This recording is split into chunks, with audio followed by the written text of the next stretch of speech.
நண்பர்களே வணக்கம்.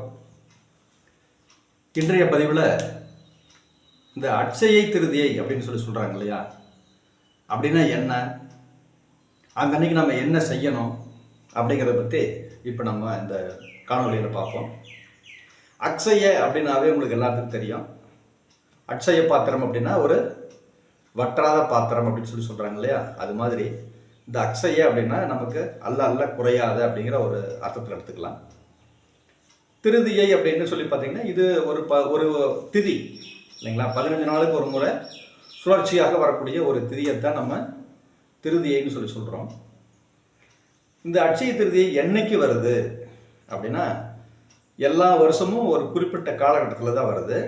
அது என்ன காலகட்டம் அப்படின்னா இந்த இந்து முறைப்படி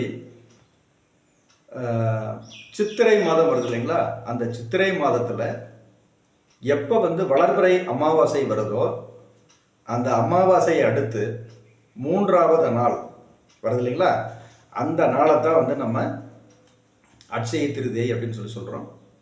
இந்த வருடம் 2025ஆம் ஆண்டு பார்த்தீங்க அப்படின்னா ரோகிணி நட்சத்திரத்தில் இந்த அட்சய திருதியை வருது. இந்த அட்சய திருதியை அப்படின்னு சொல்லி ஒரு கொண்டாட்டம் இருக்குது இல்லைங்களா, அது எதுக்காக அப்படின்னா அதுக்கு 2-3 வலுவான காரணங்கள் இருக்குது.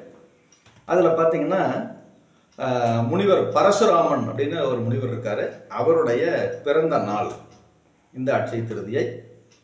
அதே மாதிரி இந்த குசேலன் கிருஷ்ணனுடைய கதையை எல்லாருமே கேள்விப்பட்டிருப்பீங்க. இவங்க 2 பேரும் பால்ய நண்பர்கள். ரொம்ப சிரமத்தின் பிடியில் இருக்கும் பொழுது குசலன் கிருஷ்ணனை மீட் பண்ணுறதுக்காக போகிறாரு.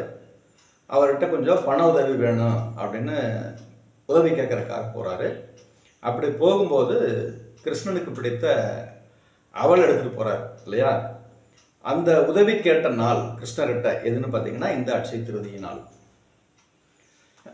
இதுக்கு அடுத்தபடியாக பார்த்தீங்கன்னா இந்த பண வரவை தரக்கூடிய லட்சுமி தேவி பிறந்த நாள் அப்படின்னு சொல்லி பார்த்தீங்கன்னா இந்த அட்சய திருதியை நாள். அப்போ இந்த நாளில் இந்த அட்சய திருதி அன்னைக்கு என்ன செய்யணும் அப்படின்னா இந்த தங்க நகை, ஆபரணங்கள், வெள்ளி, பிளாட்டினம், இது மாதிரி விலையுயர்ந்த ஆபரணங்களுக்கெல்லாம் யார் அதிபதி அப்படின்னா மகாலட்சுமியினுடைய அம்சம் அப்படின்னு சொல்லலாம். ஸோ அந்த அடிப்படையில் அவங்க பிறந்த நாளாகிய இன்னைக்கு, அட்சய திருதி இன்னைக்கு இது மாதிரி ஆபரணங்கள் வாங்கும் பொழுது லட்சுமி தேவி சந்தோஷப்படுவாள் அப்படிங்கிறது ஒரு காரணம். அப்போ அதுக்கு என்ன பண்ணணும், அந்த அன்னைக்கு போய் தங்கம் வாங்கிட்டு வந்தால் போதுமா, வெள்ளி வாங்கிட்டு வந்தால் போதுமா, இல்லை தங்கம் வெள்ளி தான் வாங்கணுமா, வேறு எதுவும் வாங்கக்கூடாதா அப்படின்னு சொல்லி பார்க்கும் பொழுது அந்த அட்சய திருதி அன்னைக்கு என்ன செய்யணும் அப்படின்னா காலையில் நேரமே எழுந்திரிச்சு குளித்து ரெடியாகி ஒரு லட்சுமி படத்தை வச்சு அதுக்கு பக்கத்தில் ஒரு வாழை இலையை விரித்து வச்சு அதில் முனை முறியாத பச்சரிசி அப்படின்னா கைக்குட்டல் அரிசின்னு வச்சுக்கோங்களேன், அந்த அரிசியை பரப்பி விட்டு அதில் எல்லா விதமான பூஜை பொருட்களையும் வச்சு கலசத்தையும் வச்சு திருப்தியாக லட்சுமி பூஜை பண்ணணும். அப்போ ஓம் மகாலட்சுமியாயை நமக அப்படிங்கிற மந்திரத்தை நம்மளால் எவ்வளவு முறை உச்சரிக்க முடியுமோ அவ்வளவு முறை, அட்லீஸ்ட் ஒரு 108 முறை, 1008 முறை, 1008 முறை இப்படி நம்ம உச்சரிக்கணும். அது எனக்கு கவுண்டிங் வரல அப்படின்னா அதுக்கு அந்த பூஜையை ரெகுலராக செய்யணும்னு கேட்டிங்கன்னா அதுக்கு உண்டான மெத்தட் இருக்குது. இந்த 108 மணிகள் இருக்கு இல்லையா, அதை பயன்படுத்தி எப்படி பண்ணுறது அப்படின்னு சொல்லுவாங்க. அது மாதிரி நீங்கள் அந்த பூஜையினுடைய கவுண்டிங் நீங்கள் தயார் பண்ணிக்கலாம். சரிங்களா? ஸோ இது மாதிரி பண்ணும் பொழுது அந்த பூஜை இன்னும் கொஞ்சம் சிறப்பாக இருக்கும். இந்த பூஜைகள்லாம் முடித்ததுக்கு பிறகு இதுக்கு பார்த்தீங்கன்னா ஒரு 2 கலர் பெட்டர். ஒன்று வெள்ளை, இன்னொன்று மஞ்சள். அப்போ இந்த வெள்ளைக்கு மஞ்சளுக்கு என்ன பண்ணலாம் அப்படின்னு சொல்லி கேட்டிங்கன்னா வெள்ளை கலரில் இருக்கக்கூடிய வெள்ளி வாங்கலாம், அதே வெள்ளை கலரில் இருக்கக்கூடிய பிளாட்டினம் வாங்கலாம், அதே வெள்ளை கலரில் இருக்கக்கூடிய அரிசி வாங்கலாம், அதே மாதிரி மஞ்சள் கலரில் இருக்கக்கூடிய தங்கம் வாங்கலாம், அல்லது மஞ்சத்தூள் வாங்கலாம், அல்லது கஸ்தூரி மஞ்சள் வாங்கலாம். இது எல்லாமே அன்னைக்கு நம்ம வீட்டுக்கு வாங்கிட்டு வர்றது ஒரு மகாலட்சுமியுடைய அம்சமாக கருதப்படுகிறது. சரிங்களா? அப்போ இதில் அவங்களுடைய வசதிக்கு தகுந்தாற் போல மஞ்சள்னா எனக்கு இந்த அளவுக்கு வசதி இருக்குது, அதனால் நான் இதை வாங்குறேன். இல்லை எனக்கு அவ்வளோ வசதி இல்லை, நான் ஒரு கஸ்தூரி மஞ்சள் மட்டும் வாங்குறேன், வாங்கிக்கலாம், தப்பு கிடையாது. அது அவங்களுடைய தகுதியின் அடிப்படையில் பொருளாதார சூழ்நிலைக்கு தகுந்த மாதிரி நீங்கள் பண்ணிக்கலாம். அதே மாதிரி இந்த அட்சய திருதியை இந்த வருஷத்தை பொறுத்த வரைக்கும் 2025 வருஷத்தை பொறுத்த வரைக்கும் இப்போ ஒரு டேட் ஃபிக்ஸ் பண்ணியிருப்பாங்க 30ஆம் தேதி அப்படின்னு. அப்படி கரெக்டாக அந்த ஒரு நாளில் காலையில் ஏர்லியராக வந்துட்டு நைட் வரைக்கும் இருந்துட்டு போயிருமானா அப்படி இல்லை. ஒரு திதிங்கிறது முன்ன பின்ன இருக்கும். சரிங்களா? அப்போது இந்த வருஷத்தை பொறுத்த வரைக்கும் இது எப்போ ஸ்டார்ட் ஆகுதுன்னு பார்த்தீங்கன்னா 29ஆம் தேதி ஏப்ரல் மாதம் சாயந்தரம் 5:31 ஸ்டார்ட் ஆகுது. சரிங்களா?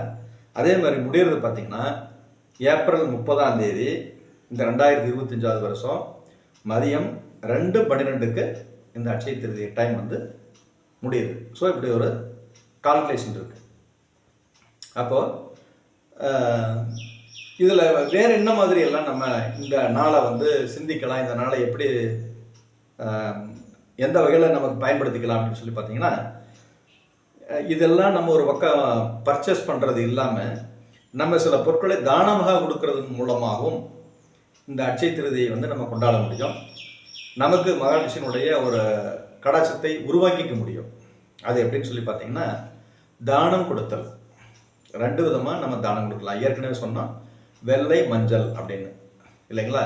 நல்ல வசதி உள்ளவங்க என்ன பண்ணலாம், தாராளமாக தங்கத்தை தானமாக கொடுக்கலாம். தங்கம்னா என்ன ஒரு 1 2 எடுத்து கொடுக்கணுங்கிற அவசியம் இல்லை. இன்றைக்கி இருக்கிற சூழ்நிலைகள் அது முடியாது. ஒரு பொட்டு தங்கம், சரிங்களா, சின்ன அளவில் தகடு மாதிரி இருக்கும், அது மாதிரி கூட நம்ம வாங்கி கொடுக்கலாம், தப்பு கிடையாது.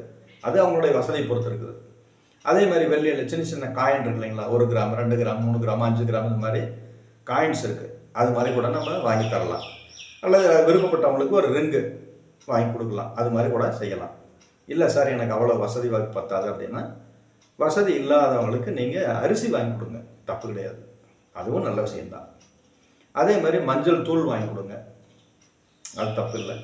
அல்லது மஞ்சள் கலரில் ஒரு புடவை எடுத்து கொடுங்க, அதுவும் தப்பு இல்லை. அதுக்காக உணர்ச்சி வசப்பட்டு வெள்ளை கலரில் புடவை எடுத்து கொண்டு போய் கொடுத்துடாதீங்க. ஏன்னா அது சமூகத்தில் அது யார் கொடுத்தணுன்னு ஒரு கணக்கு இருக்கு இல்லையா, அதனால் அது மாதிரி பண்ணிட வேண்டாம். அப்படி எடுத்துட்டீங்க அப்படின்னா எடுக்கிறதே எடுக்கிறீங்க, புடவைக்கு பதிலாக வேஷ்டி எடுத்துங்க. நீங்கள் யாருக்கு வேணாலும் கொடுக்கலாம் இல்லையா, அது அவங்க எப்படி வேணாலும் யூஸ் பண்ணிக்குவாங்க. அப்போ இது ஒரு கணக்கு.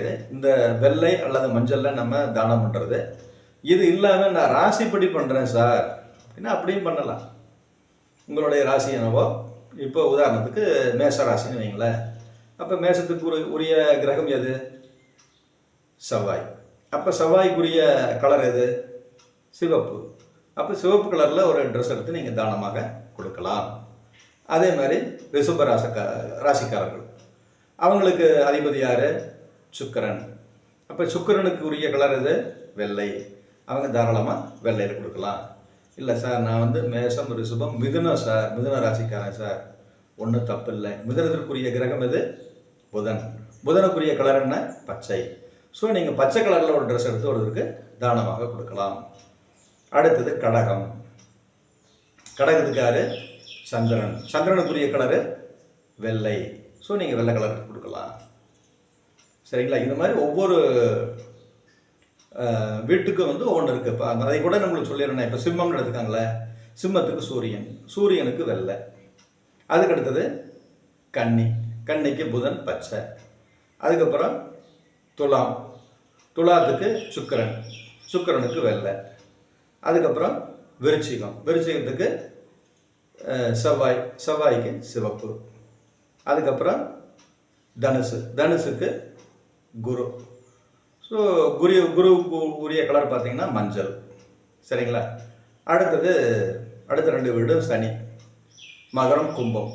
அவங்க 2 பேரும் கருநீளத்தில் ஏதாவது எடுத்து கொடுக்கலாம், அல்லது கருப்பு எடுத்து கொடுக்கலாம். கருப்பு கூட அவ்வளோ யாரும் லைக் பண்ண மாட்டாங்க, அதனால் நீங்கள் கருநீளத்தில் ஏதாவது வஸ்திரங்கள் தானம் பண்ணலாம். அப்புறம் அதுக்கு அடுத்தது ஆட்டோமேட்டிக்காக மீனம் தான் ஃபைனலு. மீனத்துக்கு அதிபதி யாருன்னு கேட்டிங்கன்னா குரு. இப்போ குருவுக்குரிய கலர் என்ன பார்த்தீங்கன்னா மஞ்சள். ஸோ உங்களுடைய ராசிப்படியும் நீங்கள் என்ன பண்ணலாம், தாராளமாக அந்த ராசிக்குரிய கலரில் நீங்கள் வஸ்திரங்களை எடுத்து தானமாக கொடுக்கலாம். இது மாதிரி செய்யும் பொழுது லட்சுமி கடாட்சம் உங்களுக்கு எப்பவுமே இருக்கும் அப்படிங்கிறது ஐதீகம். அவ்வளோதான். சரிங்களா? அதனால் அந்த அன்னைக்கு தங்கம் எடுத்தால் நல்லது, வெள்ளி எடுத்தால் நல்லது. அதே தான் எடுக்கணுமா அப்படின்னா எடுக்கலாம். முடியாத பட்சத்துக்கு அவங்களுடைய பொருளாதாரத்துக்கு தகுந்த மாதிரி அவங்க தேவையான பொருட்களை வாங்கலாம். ஓகே, நன்றி, வணக்கம்.